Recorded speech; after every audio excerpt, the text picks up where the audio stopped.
Hello everyone, this is Hemalata, Assistant Professor of Physics, V.V. Vanniya Perumal College for Women, Virudhunagar. Today I am going to explain about working function of NPN and PNP transistors. Do you know about transistor? Okay, what is meant by transistor? A transistor is a semiconductor device. It is used to amplify or switch electrical signals and power. It is one of the basic building blocks of nowadays modern electronics. It is composed of semiconductor material, usually with at least 3 terminals for connection to an electronic circuit. Its main function is amplifying and switching electrical signals.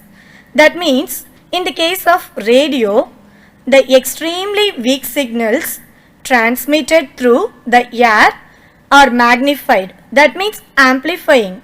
So before playing through speakers, this is the amplification action of a transistor. So see here, this is the image of transistor.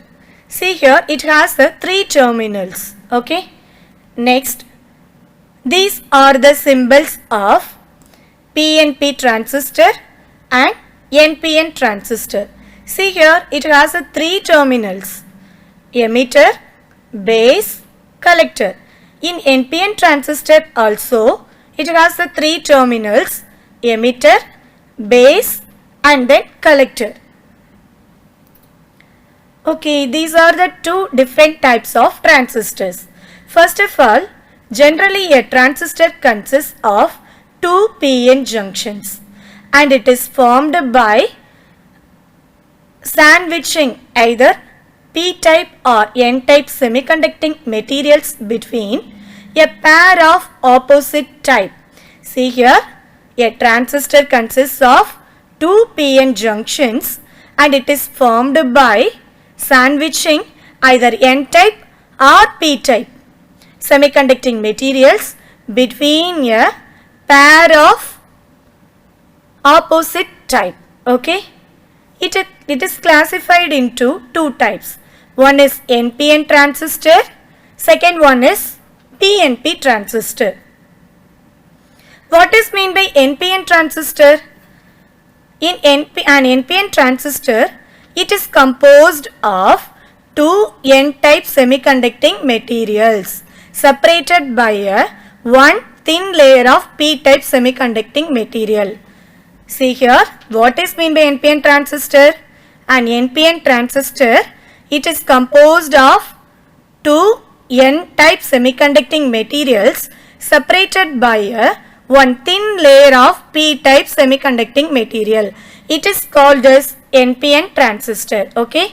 Next one is PNP transistor. See here, it is composed of 2 P-type semiconducting materials separated by one thin layer of P-type N-type semiconducting material. Again I will repeat. Okay. What is meant by PN transistor?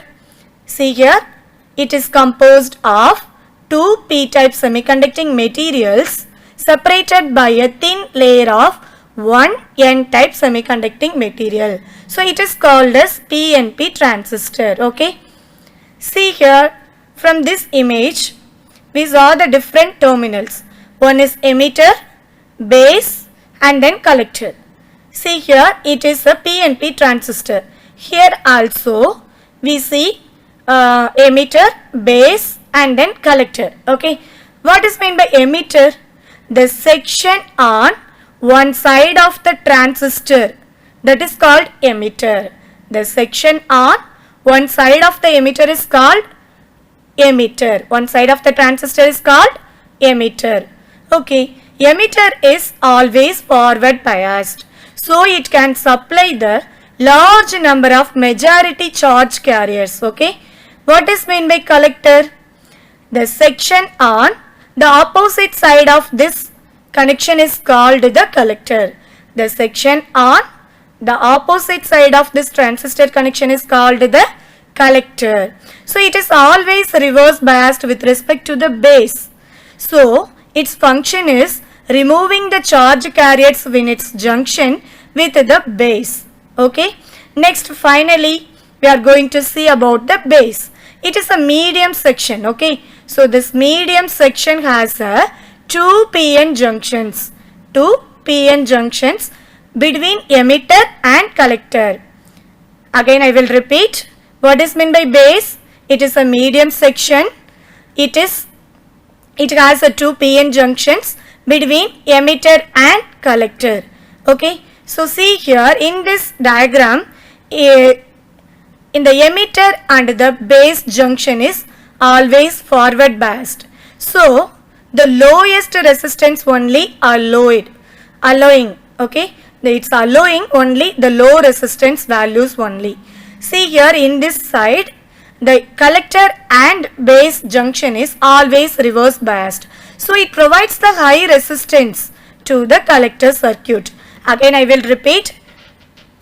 In emitter and the base junction is always forward biased. So it allowing the only low resistance values for the emitter circuit.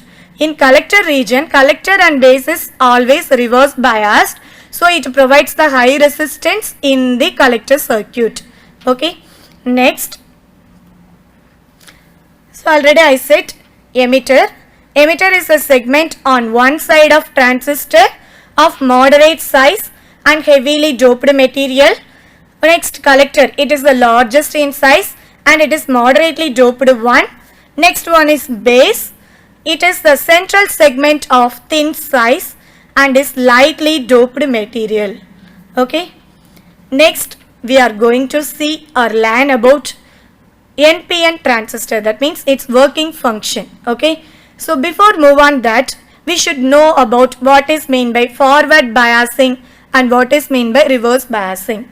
Okay. What is meant by forward bias? See here.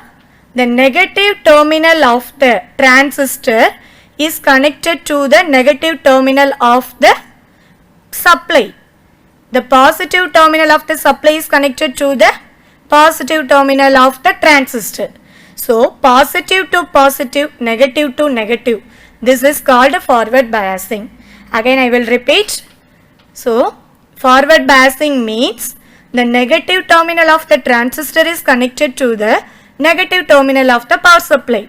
Same time, the positive terminal of the power supply is connected to the positive terminal of the transistor. So, positive to positive connection, negative to negative connection. This is called forward biasing. Okay, what is meant by reverse biasing? See here, the negative terminal of the transistor is connected to the positive terminal of the supply. Same time, the negative terminal of the supply is connected to the positive terminal of the transistor. So, negative to positive, positive to negative. This is called reverse biasing. So, again, I will repeat what is meant by reverse biasing. See here, the negative terminal of the transistor is connected to the positive terminal of the power supply. Same time, the negative terminal of the power supply is connected to the positive terminal of the transistor. So, positive to negative, negative to positive. This connection is called reverse biasing. Okay, we already know the emitter base junction is always forward biasing. The collector base junction is always reverse biasing. Okay, this forward biasing causes the electrons in the N-type material to flow towards the P-type region. That means base region. So, it constitutes the emitter current. So, only the minimum number of electrons only combined with these holes in the base region, because the base region is lightly doped region. It is a thin layer. So, remaining 95% of electrons cross over the collector region and it constitutes the collector current. Okay. Again, I will repeat. In this forward biasing circuit, it causes the electrons in the N-type emitter circuit. It flows towards the base connection. So, it constitutes the emitter current. So, finally, only the minimum number of electrons combined with the holes in the base region, because the base region is a lightly doped region, so it is a thin layer. So remaining 95% of electrons cross over the collector region, and finally it constitutes the collector current. So this is the overall working function of NPN transistor. Okay. Next one is PNP transistor. Okay, see here, the emitter base junction is forward biased. The collector base junction is reverse biased. So here also the forward biasing causes the holes in the P-type emitter circuit to flow towards the base connection. So finally it constitutes the emitter current. The only minimum number of electrons only combined with these electrons, only minimum number of holes only combined with these electrons, because this base region is lightly doped. It is a thin layer material. So remaining 95% of holes are cross over this collector region. So finally it constitutes the collector current. Okay, again I will repeat. See here, the emitter base junction is forward biased, the collector base junction is reverse biased. Okay, next this forward bias causes the holes in the P-type emitter circuit to flow towards the base connection, so it constitutes the emitter current. So next, the minimum number of holes only combined with the electrons in the base region, because it is a lightly doped and thin layer. So remaining 95%, it constitutes the base current. Okay. So finally 95% of holes are crossed over the collector region, and it constitutes the collector current. Okay. So finally from these working functions we get one formula, IE equal to IB plus IC. What is meant by IE? This is called emitter current. What is meant by IB? This is called base current. What is meant by IC? It is called collector current. So the emitter current is equal to base current plus collector current. Okay. The emitter current is equal to the base current plus collector current. Thank you.